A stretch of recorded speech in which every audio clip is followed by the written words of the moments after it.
Yeah, I mean it's we talked in the break. It wasn't the most pleasant of drives or flights back from Lawrence. After that game, two in a row now that Indiana really kind of came out flat, at least to start the game. In that Arizona game, we saw a little bit more fight. They were able to cut the lead down a couple times, get it to 3 or 4 points a couple times, but we really didn't see that against Kansas. Obviously, Xavier Johnson going down was a big deal, but having been there, turnovers were an issue. What was some of your takeaways from that game on Saturday against Kansas? With I think the most disappointing thing, Chronic, was you had a full week to prepare, and at times in that game, Indiana just looked lost. Yeah, they looked completely disinterested, to be totally honest with you. That was disappointing on a number of different levels, not the least of which was the fact that, after seeing them get run pretty good out in Vegas by Arizona, they at least mustered some fight and were able to make it somewhat respectable at times while letting the lead balloon late. Kansas was kind of the opposite of that. They never really punched back. And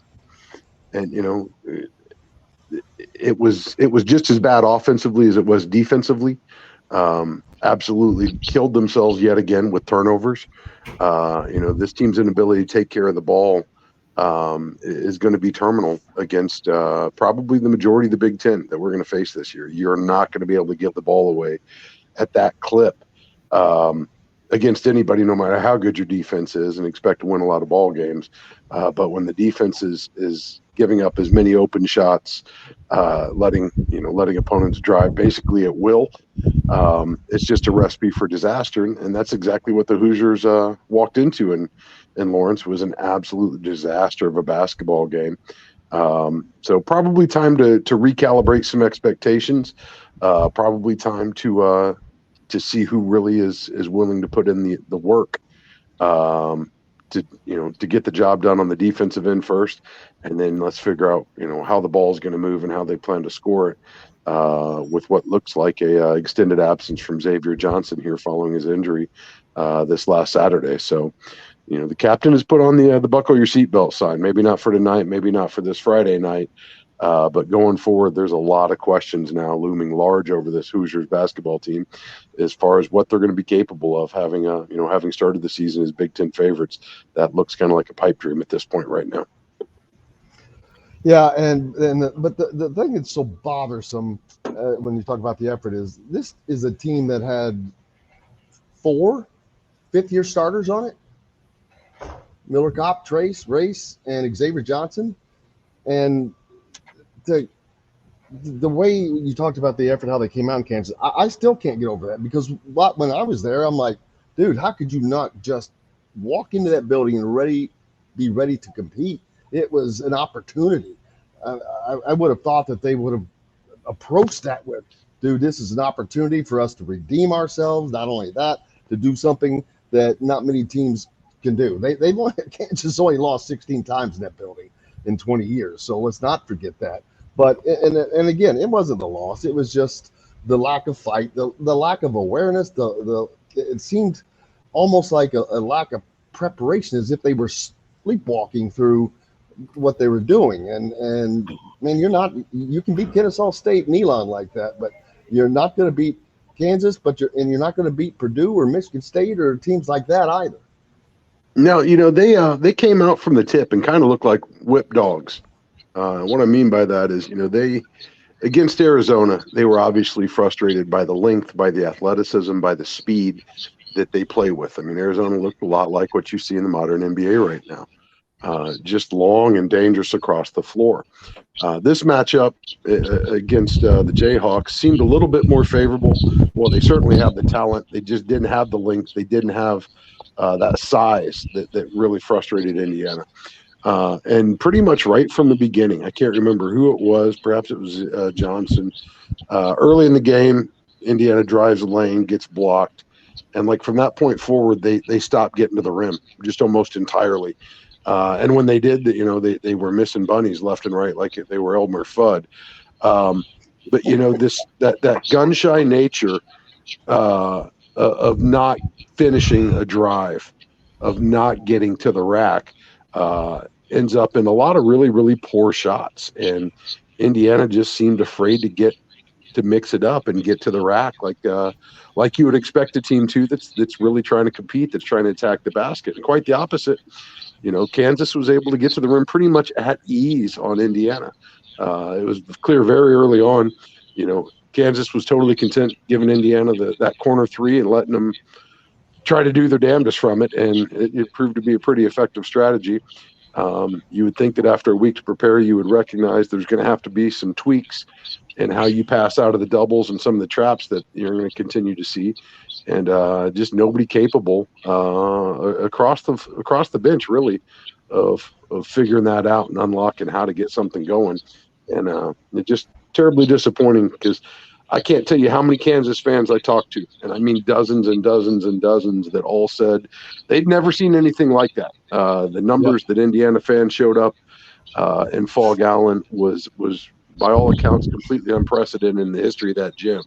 And I think a lot of that had to do with the fact that was a holiday game for them without their student body, and all those tickets got opened up to the public, and I know a ton of IU fans took advantage. But to have all that support with you and just lay an egg like they did, I'm at a loss for words, just how disappointing it was.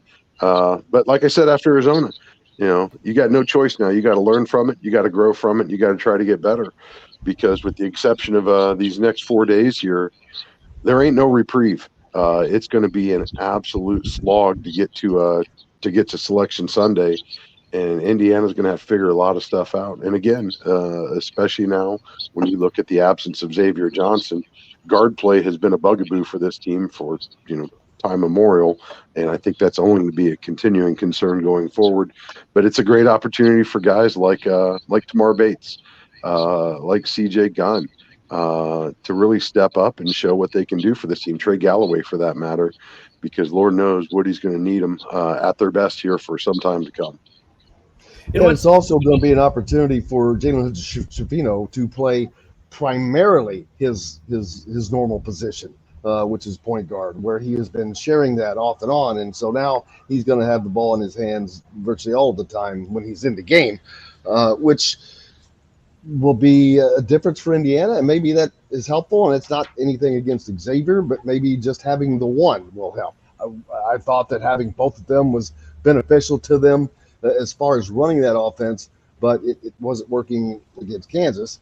But we're going to see how it turns out with him now with Jalen Hood-Schifino at the helm for the entire time, where maybe that lets him settle down and play better. I don't know, but maybe it offers a little more consistency to what they're trying to do. I don't know that either. We'll certainly find out. Yeah, I'll tell you what, I don't care who's got the ball. Take care of the rock. For the love of God, they have got to stop killing themselves with the turnovers. 23 TOs, 28 points in Lawrence, 18 points off of just 10 turnovers in Arizona. But when those almost all came in the first half, you're digging yourself a hole that's just almost impossible to get out of, especially considering the funk that the offense has found itself in it for prolonged periods here. So that in defense, man, I cannot remember a time when we've seen this sustained period of just really, really poor defense. It seemed like Kansas was able to get everything they wanted at will. And, on the opposite side of the floor, I don't think they contested absolutely everything Indiana did. On the ball, off the ball, everything Indiana tried to do was heavily contested from start to finish of that one. And it was the exact opposite on the other end of the floor for the Indiana defense. And I think that's going to have to be a way forward for this team if they're going to find their footing and get their mojo back. I think that's where you saw a lot of the expectations for this season come from.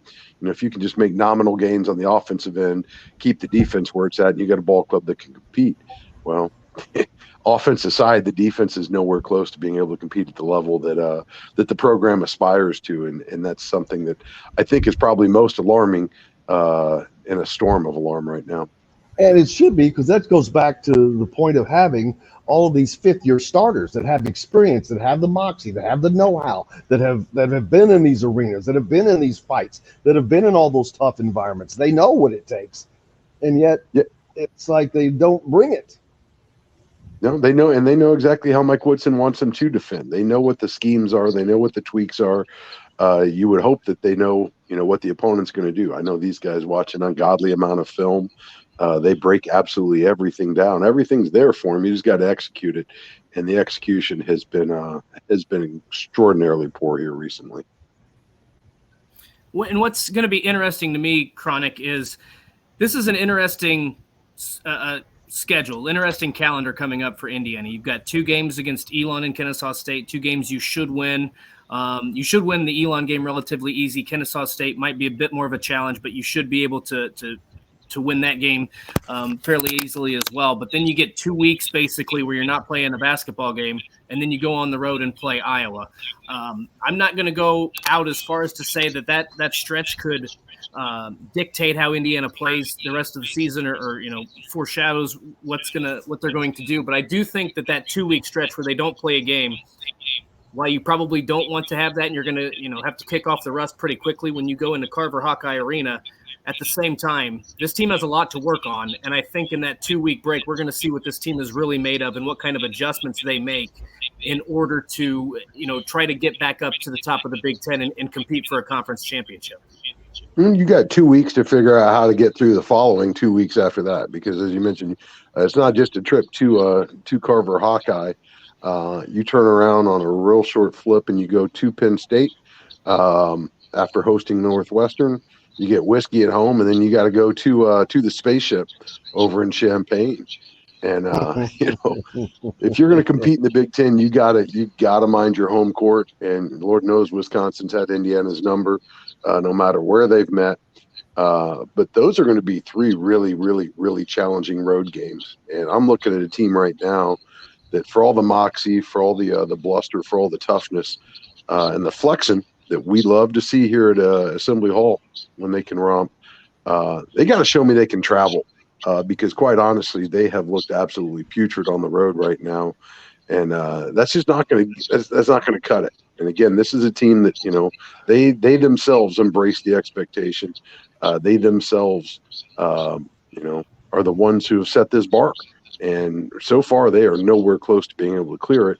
And the way you prove that's by taking what you got and taking it on the road. And Iowa's going to gun you. Penn State's just going to grind you. And Lord knows where Illinois is going to be by the time we get to them. But you've got to get that taste out of your mouth. And I don't think Elon gives you that opportunity. I don't think Kennesaw State gives you that opportunity.